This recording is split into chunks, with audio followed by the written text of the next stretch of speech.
करेंगे।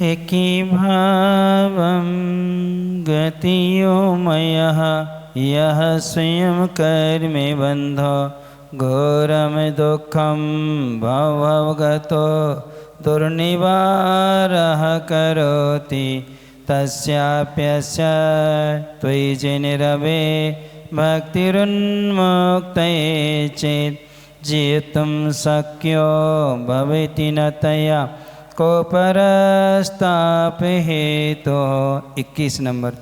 वृत्तिर्वाचा मपरमपि मपरसदृशे न त्वमन्ये तुल्यः स्तुतिकारा कतिमेव ततस्त्वय्यमीनः क्रमन्ते मयैवं भुवंस्तदपि भगवन् भक्तिभियोस्पोष्टास् ते भव्यानामभिमतिफलः पारिजाता भवन्ति कोपावेशो न तव नातौ क्वापि देवप्रसादो व्याप्तं चेतस्तविः परमोपेक्ष्यैवान्पेक्षम् आज्ञावश्यं तदभिभुविनं सन्निधिर्वैरहारि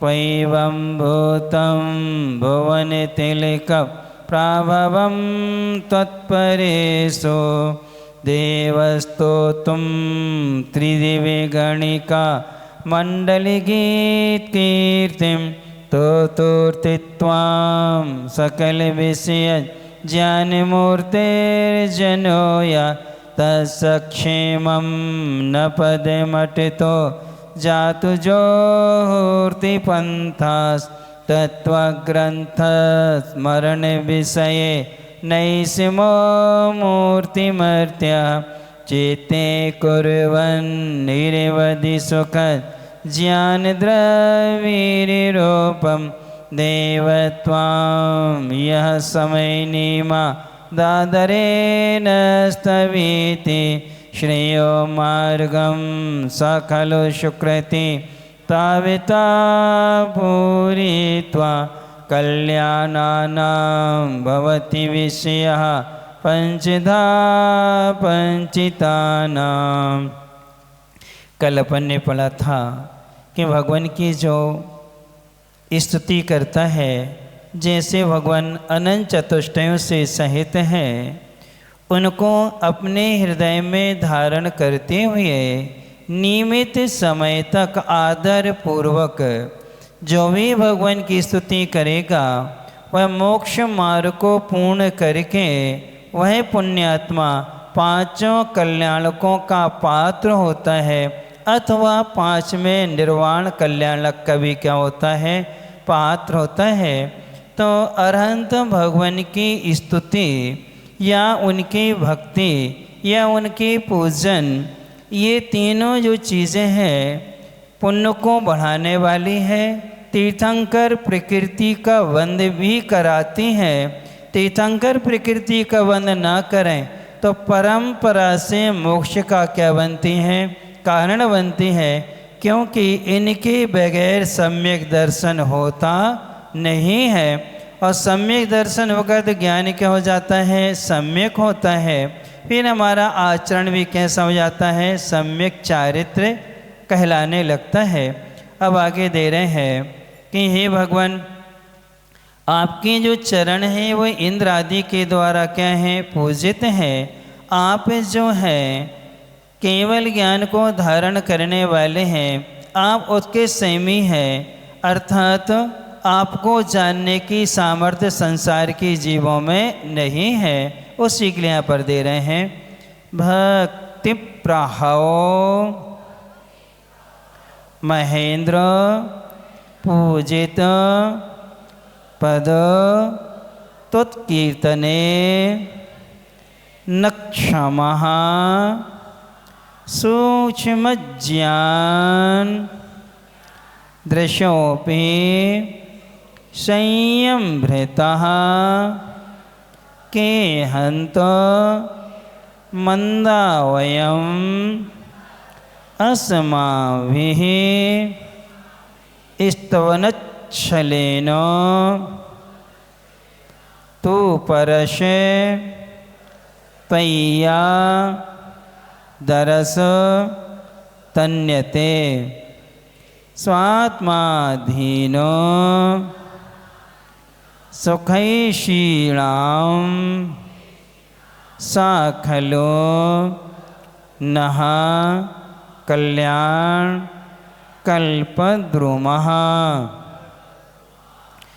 भक्ति प्रभव महेंद्र पूजित पद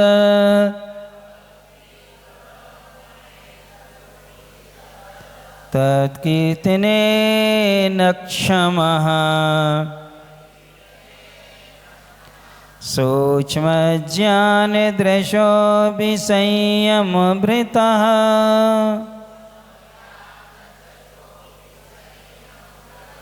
के हन्ति मंदा वयम्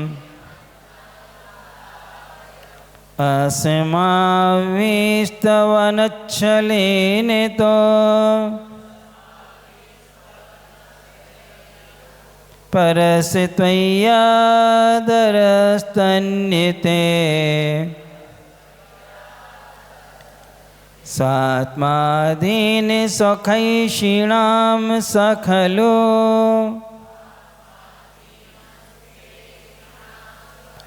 नः कल्याण कल्पद्रुमः।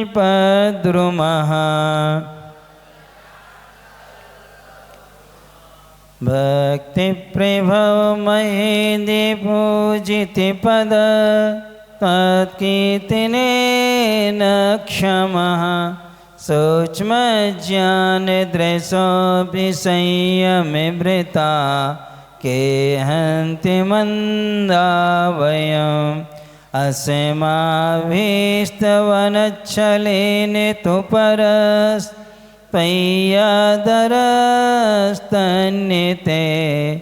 स्वात्माधीन सुखैषीणां स खलु नः कल्याण कल्पद्रुमः। ये मंगलाष्टक के लय में ये छंद है, क्योंकि व्याकरण का नियम होता है और जो कवि व्याकरण के जानकार होते हैं जिस छंद से ग्रंथ का प्रारंभ करते हैं उसी छंद से समापन नहीं करते हैं, अंत में नियम से क्या करते हैं, छंद को परिवर्तित करते हैं। क्योंकि मंगलाचरण था, निर्विघ्न समाप्ति के लिए था, आस्तिकता को ज्ञापत करने वाला था, पुण्य को देने वाला था और ज्ञान के फल को देने वाला था। अंतिम मंगलाचरण जो है, ये अंतिम मंगलाचरण इसलिए है कि दुर्गति ना हो। क्या ना हो? दुर्गति ना हो। दुर्गति विनाशक सदगति प्रापक ये अंतिम मंगलाचरण ने किया हुआ है। तो इसमें प्रभु पद पंकज अर्चन पूजन सुरपति करता नत माता ज्ञानी ध्यानी योगी सर्वे गान नहीं पाते गुण गाथा मंदी बुद्धि से प्रभु भक्ति को विनय भाव से गाता जो कल्प वृक्ष समोहितकारी भक्ति का फल पाता वो। अब यहाँ दे रहे हैं भक्ति का फल क्या है। सबसे पहले दे रहे हैं प्रहव यानी झुके हुए। प्रभाव का अर्थ क्या होता है? झुके हुए। महा इंद्र अर्थात बड़े बड़े इंद्रों के द्वारा पूजित पद, पूजित हैं चरण जिनके, भक्ति से प्रभव यानी झुके हुए बड़े बड़े इंद्रों के द्वारा पूजित हैं चरण कमल जिनके, ऐसे जिनेन्द्र देव सूक्ष्म ज्ञान दृशः, सूक्ष्म ज्ञान रूपी नेत्र को धारण करने वाले हैं। किसको? सूक्ष्म ज्ञान रूपी दृश्य यानी होता है नेत्र, सूक्ष्म ज्ञान रूपी नेत्र को क्या करने वाले हैं? धारण करने वाले हैं। संयम भृता अपि, संयमी महर्षि भी कैसे हैं? संयमी हैं और बड़े क्या हैं? बहुत बड़े ऋषि हैं। तत्कीर्तने आपका गुणगान करने में क्षमा न समर्थ नहीं हो सके हैं। तब हंत यानी खेद है कि वयम हम सब मंदा मंद बुद्धि वाले कि यानी कौन हो सकते हैं जो आपकी स्तुति कर सकें। किंतु स्तवन छलेनो, स्तवन के बहाने, स्तुति के बहाने अस्मा भी हमारे द्वारा त्वयि आपके प्रति परा आदरः तन्यते, परा यानी उत्कृष्ट, आदर यानी आदर भाव ही, तन्यते क्या है? प्रकट किया जाता है। खलु निश्चय से, सह वह आदर भाव स्वात्माधीन, स्वकी आत्माधीन, सुख ऐशिणाम, सुख को चाहने वाले, नहा हमारे लिए कल्याण कल्प द्रुमः, कल्याणकारी कल्प द्रुम यानी कल्प वृक्ष है। पूरे छंद का अर्थ हो जाएगा, भक्ति से झुके हुए इंद्रों के द्वारा जिनके चरण कमल पूजित हैं, ऐसी जिनेन्द्र देव का स्तवन करने के लिए सूक्ष्म ज्ञान रूपी नेत्र को धारण करने वाले यानी अवधि ज्ञान मनः परिय ज्ञानी भी और संयम को धारण करने वाले महर्षि, महर्षि से लेना है गणधर। क्या लेना है? महान चा असौ रिद्धौ संपन्नः इति महर्षि, यानी महान रिद्धियों से जो संपन्न होते हैं वो कौन है? महर्षि हैं। तो 63 रिद्धियों से संपन्न होते हैं कौन? गणधर परमेष्ठी। एक केवल ज्ञान रिद्धि को छोड़ करके 63 रिद्धियों से संपन्न है और संपूर्ण द्वादशांग के पाठी हैं, श्रुति केवली हैं। ऐसे सूक्ष्म ज्ञान को धारण करने वाले, संयम को धारण करने वाले महर्षि भी आपका गुणगान करने में समर्थ नहीं हो सके। क्यों नहीं हो सके? क्योंकि हे भगवान आपके छायक गुण हैं और हमारा ज्ञान कैसा है? क्षयोसमिक है और क्षयोसमिक ज्ञान में छायक ज्ञान दर्शन गुण आदि हमारी बुद्धि में आते नहीं हैं। इसलिए हे भगवान ऐसे ज्ञानी गणधर आदि भी आपका स्तवन करने में समर्थ नहीं हुआ, पर हम मंद बुद्धि वाले आपकी स्तुति करने में कैसे समर्थ हो सकते हैं? क्या करने के लिए? देखो, ये वादिराज नाम के आचार्य हमने आपको बताया था, ये व्याकरण और जैन न्याय को जानने वाले बहुत बड़े विद्वान थे। अकलंक देव के ग्रंथों पर टीका लिखने वाले कौन है? ये वादिराज नाम के मुनि महाराज हैं। अब अपने आप के लिए क्या कह रहे हैं? मंद बुद्धि। क्या कह रहे हैं? कि वयम मंदः, मैं कैसा हूँ? मंद बुद्धि वाला हूँ, अर्थात मेरा इतना क्षयोपम नहीं है।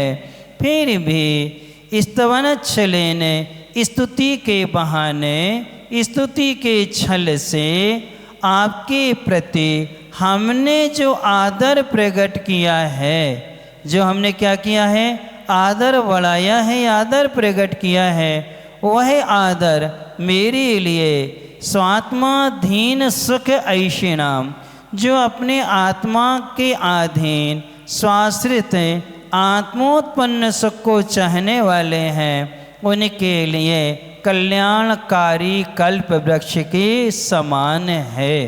कौन? भगवान की स्तुति। तो यहाँ पर आचार्य भगवान ने अपनी लघुता को क्या कर दिया है, प्रकट किया है। लघुता को प्रकट करने के साथ साथ में स्तुति का लक्षण भी बतला दिया है। और स्तोता का लक्षण है, स्तोता कैसा होना चाहिए? स्तुति करने वाला आत्माधीन सुख को चाहने वाला। कौन से सुख को चाहने वाला? आत्माधीन सुख। अपन को अभी जो सुख है वो कौन सा है? पराधीन है। कौन सा है? कर्म के उदय से मिलता है साता वेदनी जन्य, तो वो भी कैसा है? कर्म के अधीन है। जब तक उदय रहता है, साता वेदनी का उदय जो है 12 मुहूर्त यानी 8 घंटे। कितने? 8 घंटे से ज़्यादा सुख अपन को मिलने वाला नहीं है। उसके बाद में नियम से क्या हो जाएगा? वो कम होगा। फिर इसके बाद में दूसरा दे रहे हैं इंद्रिय जन्य जो सुख होता है। इंद्रिय जन्य सुख कब तक मिलता है? कब तक मिलता है? रसना इंद्रिय का सुख कब तक है? जब तक रसगुल्ला जीभ पर है। इसके बाद में घाटी उतरे माटी, यानी गले के नीचे गया फिर उसका स्वाद गायब। यानी जब तक जिह्वा इंद्रिय के पास में है तब तक उसका आनंद, उसके बाद में उसका आनंद नहीं है। चक्षु इंद्रिय का जब तक उस इंद्रिय का विषय सामने है तब तक उसका सुख, इसके बाद में नहीं है। कर्णेंद्रिय का सुख जब तक शब्दों को वो सुन रहा है तभी तक है, इसके बाद में नहीं है। यानी कि पांचों इंद्रियों के सुख जब तक उनके पास में है तभी तक हैं, उसके बाद में वो नहीं। तो ये भी क्या हो गया? पराधीन हो गया, क्योंकि इंद्रियों से क्या है? उत्पन्न है। इंद्रियां हमारी हैं, हमारी क्या है? इंद्रियां हैं। इसलिए कहा है इच्छा करने के लिए व्यक्ति स्वतंत्र है, सुख को चाहने के लिए व्यक्ति स्वतंत्र है, पूर्ति करने के लिए स्वतंत्र नहीं है। किस करने के लिए? पूर्ति करने के लिए बस स्वतंत्र नहीं है। पूर्ति करने के लिए 2 चीज़ें चाहिए। सबसे पहले तो चाहिए हमारे लिए पुण्य, लाभांतराय कर्म का क्षौसम चाहिए। मान लो वस्तु का लाभ मिल गया तब हमें भोगो भोगांतराय का क्षौसम चाहिए। और मान लो भोगो भोगांतराय का क्षौसम तो है, वीर्यांतराय कर्म का क्षौसम नहीं है, तो आप क्या नहीं कर पाओगे? पचा नहीं पाओगे। खा तो लोगे लेकिन क्या हो जाओगे? बीमार पड़ जाओगे। यानी या तो बमन हो जाएगा, या पेट दर्द होगा, या अन्य कोई ना कोई शरीर में क्या हो जाएगी? विकृति उत्पन्न हो जाएगी। क्यों? आपका किसका क्षौसम नहीं है? वीर्यांतराय कर्म का क्षौसम नहीं है। इसलिए जितना भी वस्तु व्यक्ति जन्य सुख होता है वो पराधीन होता है। कौन कौन सा सुख? वस्तुजन्य और व्यक्ति जन्य। क्योंकि वस्तुओं से भी सुख मिलता है और व्यक्तियों से सुख मिलता है, और दोनों कैसे हैं? पराधीन है। इसलिए ये सुख जो है हमारी आत्मा के अधीन नहीं है। ये आत्मा के अधीन सुख कौन से हैं? 2 सुख आत्मा के अधीन होते हैं। एक होता है प्रश्नोत्पन्न सुख और एक होता है आत्मोत्पन्न सुख। प्रश्नोत्पन्न सुख कौन सा कहलाता है? कसायों का मिट जाना सुख क्या कहलाता है? प्रश्नोत्पन्न सुख कहलाता है। कोई भी कसाय हो, जैसे जैसे कसाएं कम होती चली जाती है, सुख में क्या होती है? वृद्धि होती चली जाती है। ये कहलाता है प्रश्नोत्पन्न सुख। अच्छा, किसी से लड़ाई हो जाए और वैमनस्यता हो जाए, बैर बंध जाए, आग की भाषा में अट्टी कट्टी हो जाए तब अच्छा लगता है, या फिर दोस्ती हो जाए तब अच्छा लगता है? कब अच्छा लगता? साची साची बोलियो, मुँह देखी नहीं है, नहीं तो बैठे सो हमारी जैसे कहने लगो और घर जैसे। कब अच्छा लगता है? कम से कम झूठ तो नहीं बोलोगे यार। जब कसाई बंध जाती तब अच्छा लगता है कि मिट जाती है? कसाई मिट जाती है तो अच्छा लगता है, क्योंकि एक दूसरे से मिलने में 3 कारण है ना मिलने में। एक होता है अंतर, एक होता है अंतराल, एक होता है अंतराय, और एक होता है अहंकार। कितनी चीज़ें हो गई? 4 चीज़ें, बाकी 3 है, क्योंकि अंतर और अंतराल एक ही कोटि में आते हैं। अंतराय और अहंकार, अंतर को और अंतराल को हम दूर कर सकते हैं। साल 2 साल तक हम नहीं मिल पाए हैं, अंतराल है। अंतर कोई 300, 500, 600, 1000, 2000 किलोमीटर क्या है? दूर है। ये दूरी को और समय की पूर्ति की जा सकती है, कभी ना कभी हम मिल ही जाएंगे। क्यों? उससे मिलने की हमारी क्या है? उत्कंठा है। सामने वाला भी चाह रहा, हम भी चाह रहे हैं, लेकिन समय के अनुकूलता मिलेगी, दूरी अपने आप कम होगी और वो आपसे क्या है? मिल जाएगा। अंतराय के कारण भी नहीं मिल पाते हैं। अंतराय कहलाता है हम चाहते तो हैं जाना, लेकिन कोई ना कोई क्या जाता है? विघ्न आ जाता है। कई लोग कहते हैं महाराज जी हम शिखर जी जाना चाहते हैं, लेकिन कोई ना कोई क्या था, जब जब मन बनाते हैं या तो बीमार हो जाते हैं, या कोई ना कोई हमारे घर में परेशानी आती है। इस अंतराय को भी शांतिनाथ स्तवन करके या तीर्थंकर भक्तियाँ तीर्थंकर की स्तुति करके अंतराय कर्म को भी दूर किया जा सकता है। लेकिन अहंकार के कारण बाजू वाले से भी नहीं मिल सकते। किसके कारण? किसके कारण? अहंकार के कारण। जब हमारे भीतर अहंकार होता है तो अहंकार के कारण बाजू में रहने वाले व्यक्ति से भी हम क्या नहीं हो पाते? मिल नहीं पाते हैं। तो इसमें से आचार्य भगवंतों ने कहा है कि इनमें से जो सुख है अंतरालजन या फिर अंतर्जन या अंतरायजन, ये सब हमारे लिए क्या है? दूर किए जा सकते हैं। अहंकार जन्य,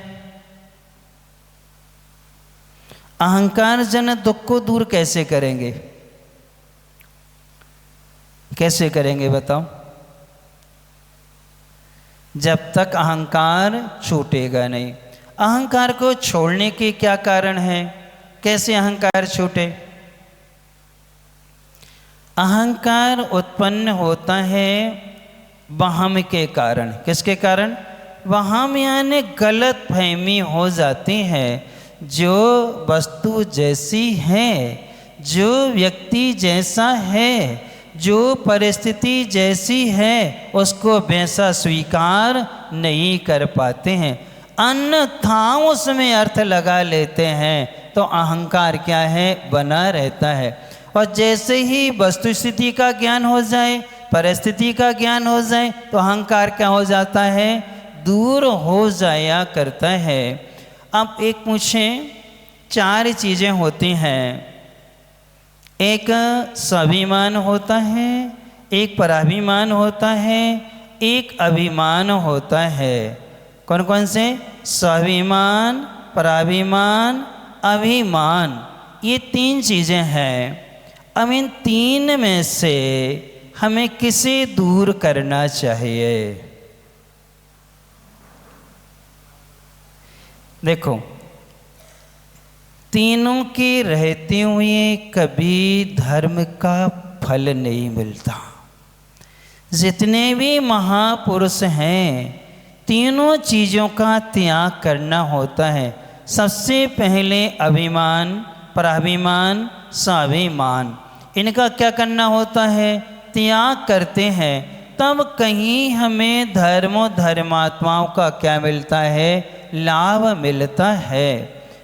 ये प्रसंग भगवती आराधना में आया है कि 3 स्थानों पर चारों को त्याग करना चाहिए। अभिमान, पराभिमान, स्वाभिमान, इनका क्या कर देना चाहिए, त्याग करना चाहिए। सबसे पहला है ज्ञान अर्जन करते समय। क्या करते समय, ज्ञान अर्जन करते समय हमसे छोटा भी है और हमें यदि ज्ञान पाना है तो आपको अपना स्वाभिमान क्या करना होगा, खोना होगा। फिर इसके बाद में दूसरा दिया है दान देते समय, यानी चाहे आहार दान हो, औषध दान हो, चाहे अभय दान हो, चाहे उपकरण दान हो, चारों प्रकार का दान देते समय अभिमान, स्वाभिमान, पराभिमान का क्या करना चाहिए, त्याग। और तीसरा कारण दिया वैया वृत्ति या सेवा करते समय। जब वैया वृत्ति करना होती, सेवा करना होती, स्वाभिमान छोड़ना होता है। जो बेटा हमेश आपके चरण स्पर्श करता है, जब बीमार होता है तो आपको अपने पिता पने का स्वाभिमान छोड़ना पड़ता है और बच्चे के पैर भी क्या करना पड़ते हैं, दबाना पड़ते हैं। पत्नी बीमार हो जाए तो उस समय स्वाभिमान छोड़ करके हमें क्या करना होती, उनकी सेवा करना होती है।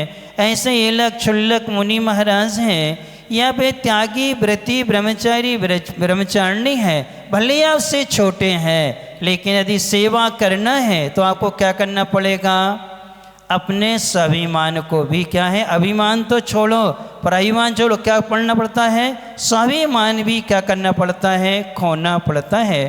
तब कहीं लाभ मिला करता है।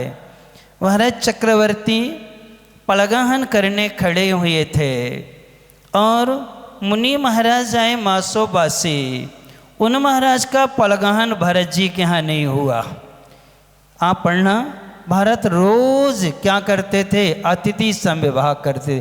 प्रत्येक दिन अपने घर के सामने कलश लेकर के पलगाहन करने खड़े होते थे। कुमार अवस्था से लेकर के चक्रवर्ती बनने तक ये क्या है, उनका कार्य निरंतर चला है। तब मुनि महाराज का आहार भरत जी के यहाँ ना हो करके जो चक्रवर्ती का नौकर था, उस नौकर का भी जो नौकर था, यानी वो कौन कहलाना, चाकर कहलाना, नौकर का भी नौकर, उसके यहाँ क्या हो गया, महाराज का पलगाहन हो गया। जैसे ज्ञात हुआ कि महाराज का पलगाहन तो उसके यहाँ हो गया है, उस समय चक्रवर्ती जी के हाथ से कलश गिर गया, आँखों में से अविरल आंसू आए, यानी आंसू बहने लगे। तब उनके पास में खड़े हुए थे जय कुमार नाम के सेनापति, उनका प्रमुख सेनापति था, जो एक रत्न में आता है चक्रवर्ती का। ऐसे जय कुमार सुलोचना के विषय में आप पढ़ना, जयोदय महाकाव्य आचार्य ज्ञान सागर जी महाराज ने लिखा है, बहुत सुंदर विवेचन है उसमें। तो जब उन्होंने जय कुमार ने कहा, महाराज 6 खंड के अधिपति होने का पुण्य अलग है और साधु के आहार कराने का पुण्य अलग है। किसका? 6 खंड के अधिपति राजा चक्रवर्ती बनने वाला पुण्य अलग है और साधु के आहार कराने का पुण्य अलग है। इसलिए महाराज, यदि आप पुण्य को चाहते हैं तो आप अपना स्वाभिमान छोड़िए और स्वाभिमान छोड़ करके अपना द्रव्य लेकर के जाइए और वहाँ आहार दे करके आए। तो उस समय भरत चक्रवर्ती कभी किसी के यहाँ जाता नहीं है। जब दिग्विजय पर जाते हैं तो ये जो है विजयार्थ की गुफा के यहाँ रुक जाते। कौन? चक्रवर्ती। सब जगह इनका सेनापति जाएगा या इनका घोड़ा जाता है, उसको देख करके राजा क्या करते हैं, आधीनता स्वीकार करते चले आते हैं। चक्रवर्ती बैठे आराम से क्या करता है, शांतिनाथ भगवान की आराधना करने लगता है या सिद्धों की आराधना करते हैं। तो उस समय उन्होंने जब ये कहा तो भरत जी अपना स्वाभिमान छोड़ करके अपना मोदक जो था लड्डू लेके गए, और जैसे ही वहाँ गए नवदा भक्ति की उन्होंने। बाहर गंधोदक रखा था, गंधोदक को माथे से लगाया, प्रणाम किया, अर्घ चढ़ाया, रत्नों का अर्घ चढ़ाया महाराज को, और पूरी शुद्धि बोली और बोल करके अपना द्रव महाराज की अंजलि में जैसी रखा, और महाराज ने जैसे ही उसको क्या किया, ग्रहण किया, उनका रोग जो बरसों का था एक क्षण में क्या हो गया, दूर हो गया। जब पूर्ण आहार हुए, आहार के बाद में जब लौटने लगे, महाराज के नमस्कार किया, तब जैसे ही नमस्कार किया तब महाराज ने मुस्कुराहट से देखा और प्रश्न कर लिया। तब महाराज ने कहा, आज तुमने श्रावक बन के आहार दिया है। क्या बन के दिया है? चक्रवर्ती बन के नहीं, क्या बन के दिया है? श्रावक बन के दिया है। इसलिए वो द्रव औषधि का क्या कर गया, काम कर गया। तुमने किसको छोड़ा है? स्वाभिमान का त्याग किया। किसका त्याग किया? स्वाभिमान का क्या किया? त्याग किया हुआ है। स्वाभिमान को उस समय भी त्याग किया था जब बाहुबली की स्तुति करने गए थे। कौन? भरत जी किनकी स्तुति करने गए थे? बाहुबली की। जैसे ही स्तुति की और बाहुबली को क्या हो गया था, केवल ज्ञान हुआ था। तो ये महापुरुषों की पहचान है। और अपन लोग क्या करते हैं? आप लोग क्या, स्वाभिमान तो छोड़ो, अभिमान भी पराभिमान भी, दोनों अपने अहंकार यानी दोनों चीज़ें अपनी छूटती नहीं है। और अधिकांश सबसे ज़्यादा कसाएं बढ़ती हैं तो साधुओं के प्रति बढ़ती हैं। किसके प्रति? साधु के प्रति बढ़ेगी, मंदिर के प्रति बढ़ेगी, जिन बिंब जिनालय के निमित्त से क्या बढ़ती हैं। हमने कई लोगों को देखा है, रोटी बेटी व्यवहार में एक हैं लेकिन मंदिर के नाम से एक नहीं होते हैं। महाराज जी आ जाए, माता जी के नाम से एक नहीं हो गए, लेकिन रोटी बेटी व्यवहार में सबके यहाँ आना जाना होगा, पंगत में आएंगे जाएंगे, लेकिन धार्मिक कार्य में क्या होंगे, सम्मिलित नहीं होते हैं। तो क्या कहलाएगा ये? अभिमान, स्वाभिमान, पराभिमान। ये कहलाता है पराभिमान। क्या कहलाता है? पराभिमान। हम पर वस्तुओं को लेके करते हैं, वो क्या है? पराभिमान है। और वस्तुओं को लेकर के जो किया जाता है वो अभिमान कहलाता है। और व्यक्तियों के लेके जो अहंकार किया जाता है वो पराभिमान। किसको लेकर के? व्यक्तियों को लेकर के जो अहंकार किया जाए वो पराभिमान। और वस्तुओं को लेकर के जो अभिमान किया जाए वो क्या कहलाता है? अभिमान कहलाता, अहंकार जिसे कहेंगे। तो आप लोगों को कौन सा है? वस्तुओं के प्रति है कि व्यक्तियों के प्रति है? अच्छा बंगला है, अच्छी गाड़ी है, अच्छा व्यापार है, सब कुछ अच्छा है, इसका अहंकार है। यह हमारे उच्च पदों पर हमारे पिताजी हैं, या हमारे मामा हैं, चाचा ताऊ आदि हैं, अच्छी अच्छी सर्विसों में उच्च पदों पर हैं। इसको लेकर के करोगे तो पराभिमान में आएगा। बंगला गाड़ी आदि जेवर आदि सोना चांदी जमीन जायदाद व्यापार को लेके करोगे तो क्या कहलाएगा? वो अभिमान कहलाएगा।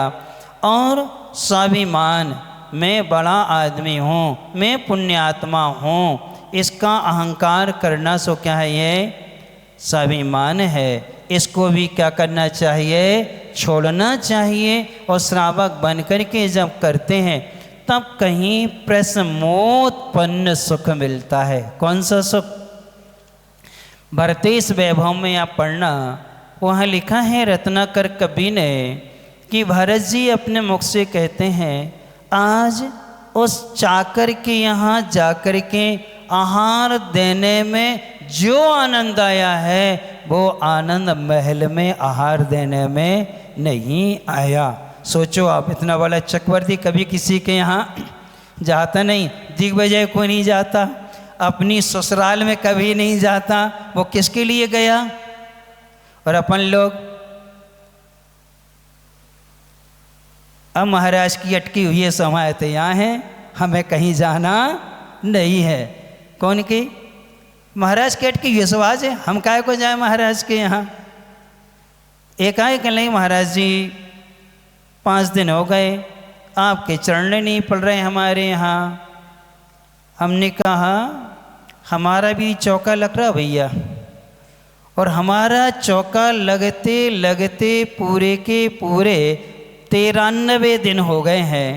और 93 दिन के चौका में तुम कितने दिन आ गए हमारे पास से बताओ? कब क्लास में आए? कब भैया वृत्ति करने आए? कब तुम हमारा कमंडल लेकर के जंगल आदि गए हो? कब तुम हमारे साथ आहार कराने आदि गए हो? क्या कभी गए हो? कभी आए हो क्या? ये सब का करने महाराज तुम्हारे लान है। अब सोचो आप, यानी कि ये कार्य हम जुड़ना चाहते नहीं हो, दोस्त किसको ठहराते हैं? किसको ठहरा देते हैं? हम देखते हैं चौतरा पर बैठे 1 घंटे गप्पे कर लेंगे वो, लेकिन कहाँ नहीं बैठेंगे?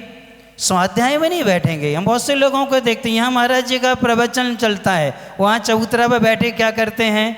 बातें करते रहते हैं। कई लोग ऊपर जाके बैठ जाते हैं और वहाँ बातें कर लेते हैं। कई लोग भोजनशालाओं पर बैठ के बातें कर लेते हैं। अभी भी यहाँ क्लास चल रही है, बहुत से बाहर बैठे होंगे, कुछ छत पे बैठे होंगे, कुछ भोजनशाला में बैठे होंगे, क्या कर रहे होंगे? लेकिन किस में रुचि नहीं है।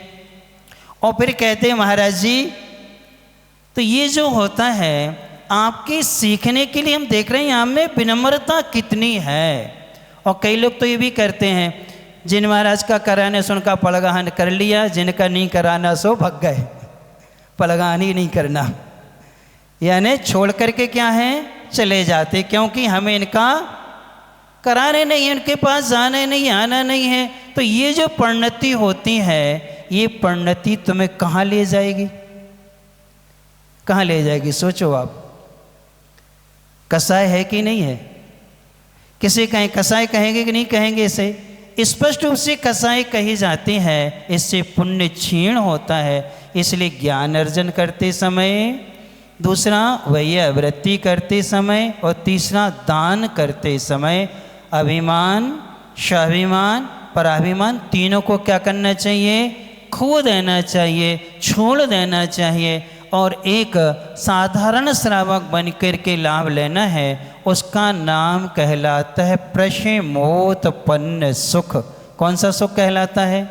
प्रशमोत्पन्न सुख कहलाता है। यही सुख हमें आत्मोत्पन्न सुख में क्या कराता है? प्रवृत्ति कराता है। इसलिए हे भगवान, जो प्रशमोत्पन्न सुख और आत्मोत्पन्न सुख को चाहते हैं, उनके लिए आपकी स्तुति, आपकी भक्ति, आपकी पूजन, आपकी वंदना कल्प वृक्ष के समान है। किसके समान?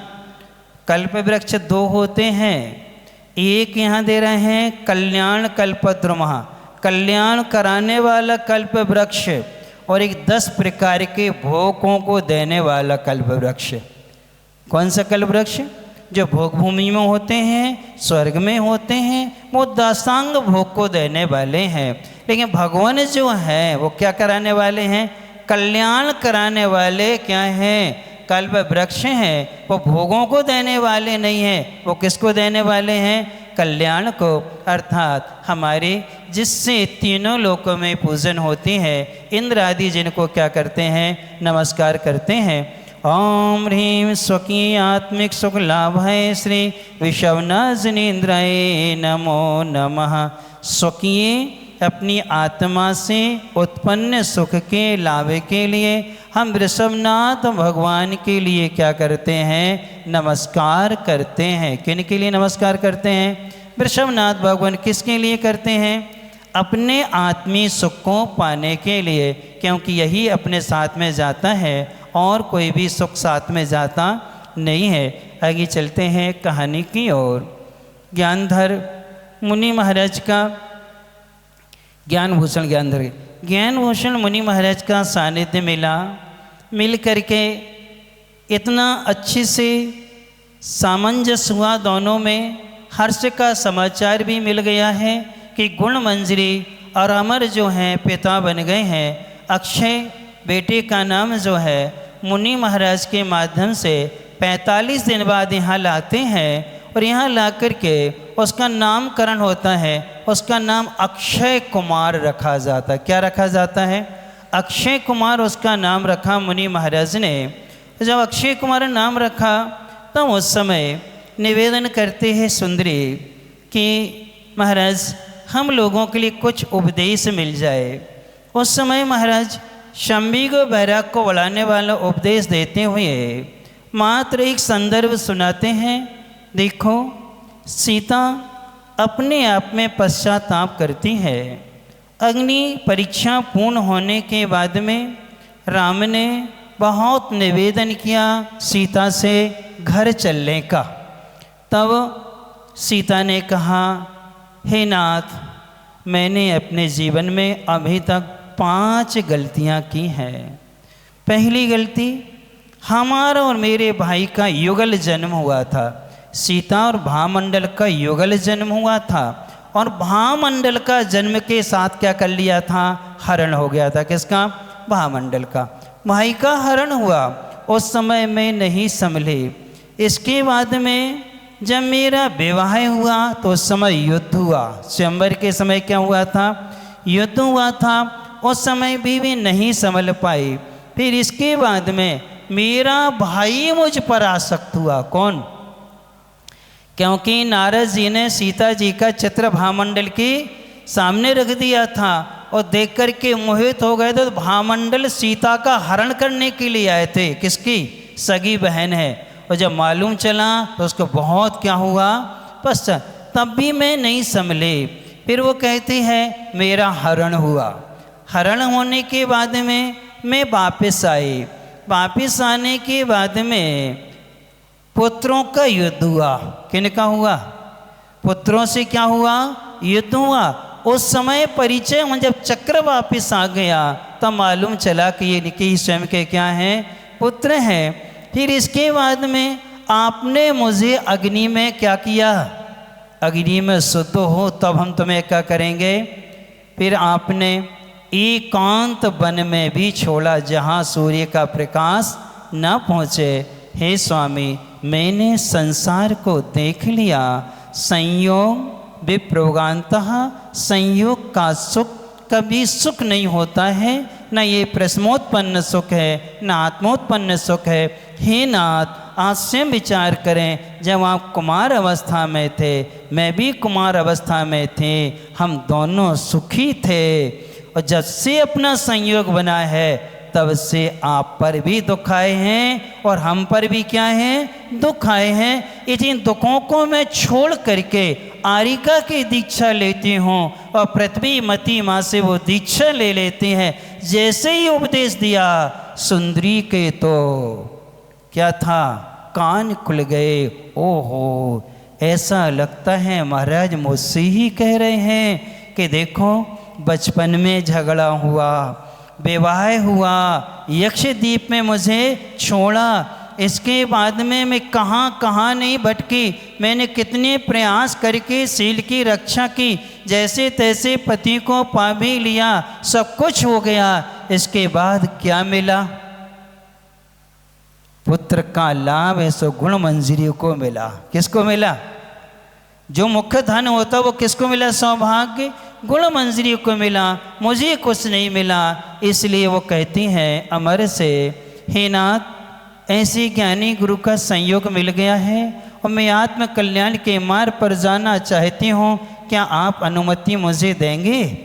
जैसे ये कहा, अमर कहता है, मैंने मुनि महाराज का उपदेश सुना और सीता के भावों को सुन करके, वर्तमान की स्थितियों को सुन के और तुम्हारी सारी घटनाओं को सुन करके मेरा भी मन इस संसार में नहीं है। मैं भी यहाँ नहीं रहना चाहता हूँ। क्या तुम ही आत्मकल्याण अकेला करना चाहते हो? मेरी भी आत्मकल्याण की प्रकृष्ट भावना है। और अक्षय कुमार को वहीं की वहीं 1.5 माह के बालक का राज तिलक कर देते हैं। राजा रिपुमर्दन जो अमर के ससुर हैं, कौन हैं?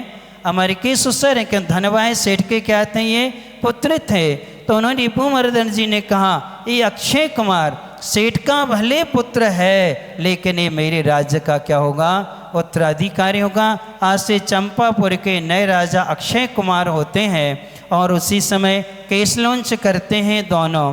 और ज्ञान भूषण मुनि महाराज से कौन, अमर और सुंदरी दोनों क्या लेते हैं, दीक्षा लेते हैं। केसलौंच करते करते देखते देखते महाराजा गुणपाल जी का मन बन जाता है, रिपुमर्दन का मन बन जाता है, रत्न जटी विद्याधर का मन बनता है, धनवह सेठ का मन बनता है, और इनकी रानियां और सेठानी सब मिल कर के एक साथ 11 दीक्षाएं वहाँ क्या होती हैं, संपन्न हो जाती हैं। और दीक्षा लेकर के ये वहाँ से विहार कर जाते हैं। कौन, ज्ञान भूषण नाम के मुनि महाराज अमर को, सुंदरी को, रानी आदि का एक ग्रुप बना देते हैं। तो वो वहाँ से निकल जाते हैं। बिंदीश्री आरिका सुंदरी का नाम पड़ता है और बिंदीश्री आरिका का नाम दे करके उनके साथ में जो रानियाँ थीं, सेठानियाँ थीं,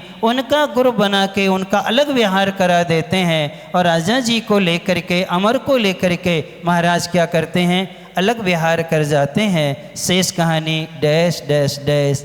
आगे और 2 स्टेप और रह गए हैं, आपको मालूम चल जाएगा कि ये कौन थे, कहाँ के थे। ग्रंथ का नाम हम आपको 2 दिन बाद ही आपको क्या है बता देंगे, आप उसमें से फिर पढ़ लेना अच्छे से। तो ये देखो, जब संवेग निर्वेग जन उपदेश मिलता है तो लोग पूर्व भवों को और सब चीज़ों को भुला करके सब कुछ छोड़ करके क्या बन जाते हैं, अभिमान स्वाभिमान पर अभिमान छोड़ करके आत्म कल्याण की ओर चले जाते हैं।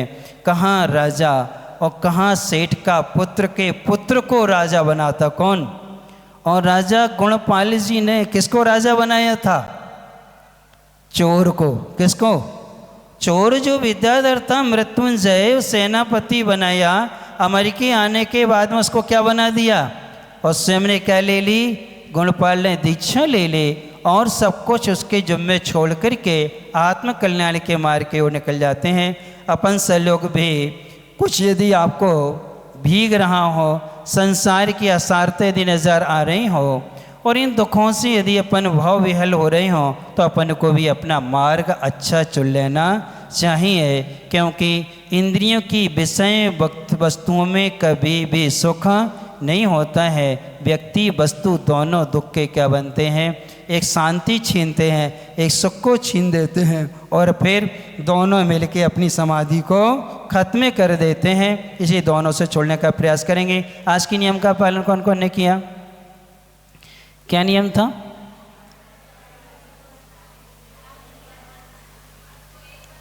अच्छा